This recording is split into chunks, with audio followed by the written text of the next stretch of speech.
ஸ்ரீமதி ராமானுஜாய நமः. வசுதேவசுதம் தேவம் கம்சச்சானூரமர்தனம் தேவகீ பரமானந்தம் கிருஷ்ணம் வந்தே ஜெகத்குரும். நாள்தோறும் பகவத்கீதையில் அக்ஷர பரபிரம்ம யோகம்ன்ற 8வது அத்தியாயத்தோட முடிவை நம்ம நெருங்கிட்டுருக்கோம். இப்போது 26வது ஸ்லோகத்தில் பார்க்கணும். இந்த 26வது ஸ்லோகத்தில் பகவான் என்ன சொல்கிறாரு அப்படின்னா, 23, 24, 25 இந்த 3 ஸ்லோகங்களில் 2 விதமான மார்க்கங்கள், வழிகள் இருக்குன்னு சொல்லிட்டு வந்தார் இல்லையா பகவான். அதாவது நம்மளுடைய இந்த ஜென்மம், இந்த பிறவி முடிஞ்ச பிறகு நம்ம வேறு சில உலகங்களுக்கு போவோம், மேல் உலகங்களுக்கு. அங்கே போயிட்டு நம்மளோட அந்த புண்ணிய கணக்கு அதெல்லாம் முடிஞ்ச பிறகு திரும்ப பிறவி எடுக்காதது எல்லாம் நிர்ணயமாகும்.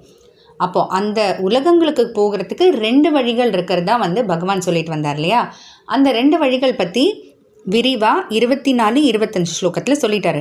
இப்போ அது எல்லாத்தையும் சேர்த்து சுருக்கமாக இந்த 26வது ஸ்லோகத்தில் சொல்லி முடிக்க போகிறாரு. பார்க்கலாம்.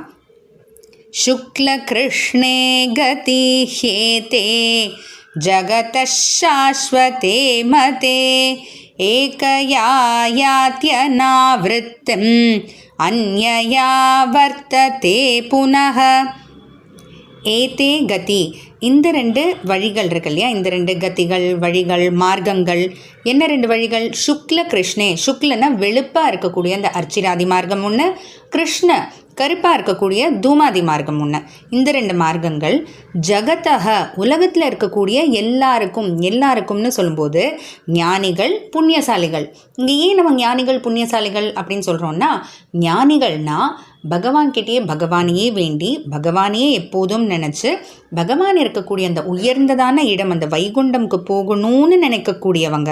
புண்ணியசாலிகள் அப்படின்னா அவங்களும் நல்லவங்க தான், வாழ்க்கையில் பல புண்ணிய விஷயங்கள்லாம் செஞ்சு, ஆனால் வைகுண்டம்னு நினைக்காம பித்ருலோகமோ சந்திரலோகமோ அந்த போல் பல மேல உலகங்களுக்கு போகணும்னு நினைக்கக்கூடியவங்க, விரும்புகிறவங்க.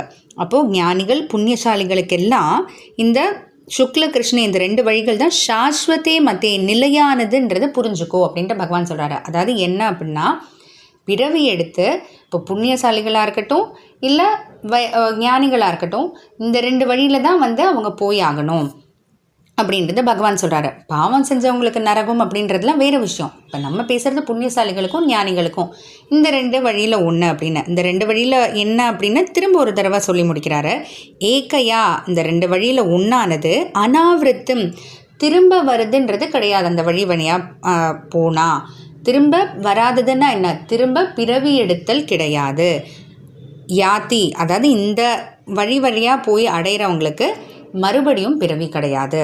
அந்யயான்னா அதோட வேறுபட்டு இருக்கக்கூடிய அந்த இன்னொரு வழியாக போனால் புனக ஆவர்த்ததே, திரும்ப வந்து தான் ஆகணும், திரும்ப பிறந்து தான் ஆகணும் அப்படின்றத பகவான் ரொம்ப அழகாக இந்த 26வது ஸ்லோகத்தில் சொல்லி முடிக்கிறாரு. அடுத்த இந்த அத்தியாயத்தோட முடிவுக்கே நம்ம வரப்போகிறோம். என்ன பகவான் சொல்கிறாருன்னு பார்க்கலாம். ஜெய் ஸ்ரீ கிருஷ்ணா.